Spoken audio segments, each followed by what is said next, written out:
معزز ناظرین، آج میں آپ کو ان اعمال کے بارے میں بتاؤں گا جن اعمال کے ذریعے انسان جہنم میں چلا جائے گا، جہنم میں جا گرتا ہے۔ اللہ تعالی ہم سب کو محفوظ فرمائے۔ اللہ کے رسول علیہ السلام سے پوچھا گیا، یا رسول اللہ صلی اللہ علیہ وسلم، وہ اعمال کیا ہیں جن کی وجہ سے بہت سارے لوگ جہنم میں جا گریں گے، جہنم میں چلے جائیں گے؟ تو آپ علیہ السلام نے ارشاد فرمایا، منہ اور شرمگاہ۔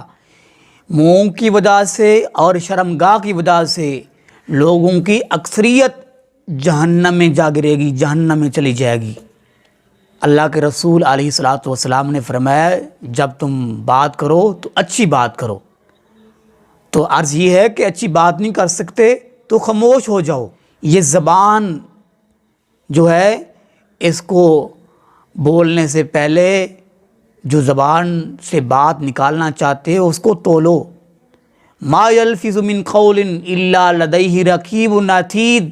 اللہ کا قرآن کہتا ہے، ابھی تم بات کرنے کا ارادہ کر رہے ہوتے ہو، اللہ رب العالمین کے محافظ فرشتے تیار رہتے ہیں لکھنے کے لیے، ہر بات لکھی جا رہی ہے۔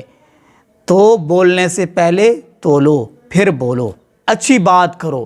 اچھی بات نہیں کر سکتے تو خاموش ہو جاؤ۔ بعض لوگ جو ہیں ہنسانے کے لیے جھوٹ بولیں گے، یعنی کہ زبان چلاتے رہیں گے، جھگتیں اور اسی طرح دوسری باتیں، لغویات سے اور فضول باتوں سے، فضول گفتگو سے منع کیا گیا ہے کہ زبان کی حفاظت کرے، زبان کے ساتھ کسی کو دکھ تکلیف نہ پہنچے، کیونکہ زبان کی وجہ سے اکثر لوگ جہنم میں جائیں گے۔ اور دوسرا، اپنی شرمگاہوں کی حفاظت کریں۔